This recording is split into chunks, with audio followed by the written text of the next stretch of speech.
Hello, मैं अरविंद यादव। मैं आपको ये बताना चाहता हूँ कि हाल ही में सुप्रीम कोर्ट ने केंद्रीय समिति द्वारा दी गई परिभाषा को स्वीकार किया कि अरावली की वही पहाड़ियाँ मानी जाएगी जो आसपास की ज़मीन से कम 100 मीटर ऊंची हो और 500 मीटर के दायरे में हो। यह बहुत ही आपत्तिजनक फैसला है हमारे सुप्रीम कोर्ट के द्वारा, क्योंकि ये हमारे राजस्थान के भाइयों एवं बहनों को एवं सभी नाग राजस्थान वासियों को ये बहुत ही दुखद बात है, क्योंकि ये जो है अरावली पहाड़ जो कि उनकी जीवन रेखा मानी जाती है। और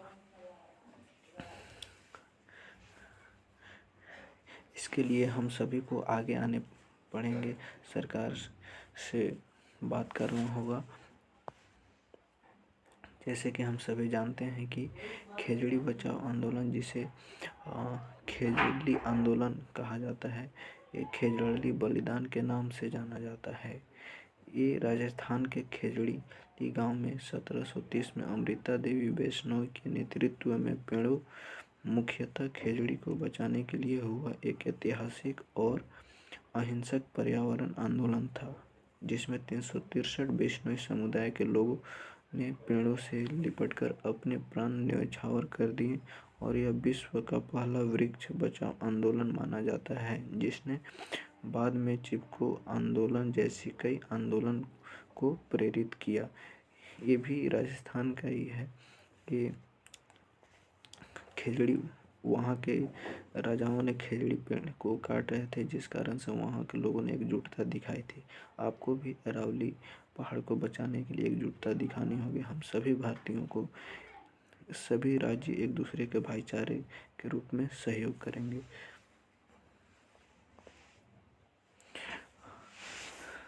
खेजड़ी आंदोलन का मुख्य कारण और घटना पृष्ठभूमि जोधपुर के महाराजा अभय सिंह को अपने महल के निर्माण के लिए लकड़ी की आवश्यकता थी, जिस कारण से उन्होंने अपने सैनिकों को जिस प्रकार उन्होंने अपने सैनिकों को सैनिक खेजड़ी के पेड़ काटने का खेजड़ी गांव में पहुंचे, लेकिन अमृता देवी बिश्नोई और अन्य ग्रामीणों ने पेड़ों को बचाने के लिए उनसे लिपट कर विरोध किया और पेड़ों में लिपट कर उसने बोले कि पहले मेरे काटो, उसके बाद पेड़ को काटना। सैनिकों ने लोगों की परवाह न करते हुए पेड़ों के साथ उन्हें भी काट डाला। इस घटना में अमृता देवी सहित 363 वैष्णव महिला, पुरुष और बच्चे शहीद हुए। ऐसे आंदोलन भारत में कई जगह देखने को मिले, जैसे कि हम आपको बताना चाहता हूँ उत्तराखंड में चिपको आंदोलन, वो भी एक प्रकार से ऐसा ही आंदोलन था।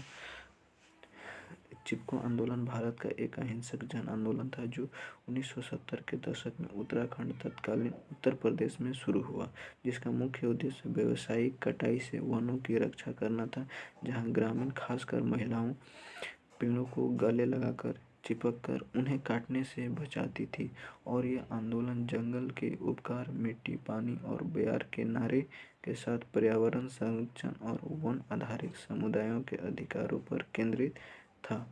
ये उत्तराखंड की हैं, जो कि वहाँ सरकार ने आदेश दिया कि वहाँ के पेड़ों को काटने के लिए, लेकिन वहाँ के भी महिलाएं या जो भी वहाँ के नागरिक थे, तो वो भी वहाँ पे बढ़ चढ़ कर हिस्सा लिए थे चिपको आंदोलन में।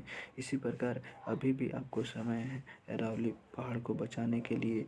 आप जीव जान लगाकर चिपको आंदोलन जैसा या फिर खेजड़ी आंदोलन जैसा आंदोलन करने होंगे अभी के समय में। चिपको आंदोलन का नेतृत्व सुंदरलाल बहुगुणा, चंडी प्रसाद भट्ट और गौरा देवी जैसे पर्यावरण वादियों और कार्यकर्ताओं ने इसका नेतृत्व किया। प्रदर्शनकारी पेड़ों से चिपक जाते थे ताकि लकड़हारे उन्हें काट न सके। जंगल का उपकार, मिट्टी, पानी और बयार, ये नारे उत्तराखंड वासियों द्वारा दिया गया था। मिट्टी, पानी और हवा हमारे जीवन का आधार है। इस आंदोलन का प्रभाव भारत की पर्यावरण नीतियों पर गहरा प्रभाव डाला और वनों की कटाई पर प्रतिबंध लगाने में मदद की और वैश्विक स्तर पर पर्यावरण आंदोलन को प्रेरित किया। महत्व, इसने ग्रामीण समुदायों विशेषकर महिलाओं को सशक्त किया और दिखाया कि कैसे जमीनी स्तर की सक्रियता नीति निर्माण को प्रभावित कर सकती है। ठीक है, तो ऐसे ही हम लोग को अभी अगर अरावली पहाड़ को अगर बचाते हैं तो हमारे जीवन रेखा में कुछ कमी नहीं होगी, लेकिन अगर अभी हम इसमें बढ़ चढ़ के हिस्सा नहीं लेंगे तो हमारी आने वाली पीढ़ी वो हमसे सवाल करेंगे कि आपने क्या कर रहा था जब सरकार ने ये आदेश लाई थी। ठीक है, तो हम सभी भारतवासियों से अनुरोध है कि अरावली पहाड़ी को बचाने के लिए सभी सरकार का एक ट्वीट करें और हम सभी बढ़ चढ़ कर हिस्सा लें। जो जहाँ भी हो, जो ट्विटर चलाता हो, ट्विटर से वो आंदोलन में भाग ले सकते हैं, हैशटैग कर सकते हैं प्रधानमंत्री मोदी के पास। और हम राजस्थान भाइयों को ये भी बताना चाहते हैं कि पहले की सरकार जो भी थी वो इतना भी, जो हमारे जैसे जवाहरलाल नेहरू थे या फिर जो भी मतलब शुरुआत में जो प्रधानमंत्री बने, वो जैसे एक नहर बनाए थे राजस्थान के लिए, जिसका नाम था इंदिरा गांधी नहर, जिसे पहले राजस्थान नहर के नाम से जाना जाता था। भारत के सबसे बड़े नहर तंत्रों में से एक है। राजस्थान नहर सतलज और ब्यास नदियों के संगम पर निर्मित हरिके बांध से निकलती है।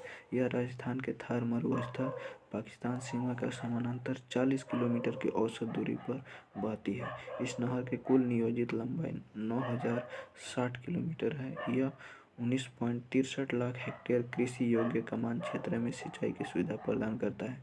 यह पूरे विश्व में ऐसा डिजर्ट एरिया है या मरुस्थल है, जगह है जो कि यहाँ पे पानी उपलब्ध है और यहाँ पे खेती किए जाते हैं। यह नहर पंजाब व राजस्थान को पानी की आपूर्ति करती है। पंजाब में इसे राजस्थान फीडर के नाम से जाना जाता है। इससे इस क्षेत्र में सिंचाई नहीं होती बल्कि पेयजल की आपूर्ति होती है। राजस्थान में इस नहर का राज कैनाल भी कहा जाता है। इस नहर का उद्घाटन 31 मार्च 1958 को किया गया था, जबकि 2 नवंबर 1984 को इसका नाम बदलकर इंदिरा गांधी नहर परियोजना कर दिया। तो भाइयों एवं बहनों, मैं आपसे यह कहना चाहता हूँ कि हम सभी मिलकर अरावली पहाड़ी को बचाने में सहयोग करें। हम लोग अगर अभी नहीं बचाएं तो फिर आने वाले में बहुत ही क्लाइमेट चेंज देखने को मिलती है। सरकार तो ऊपर से दिखावा करती है कि हम क्लाइमेट चेंज में मतलब बहुत सारी मीटिंग करती है। तो जय हिंद, जय भारत। मैं यहीं पे अपना बात समाप्त करता हूँ।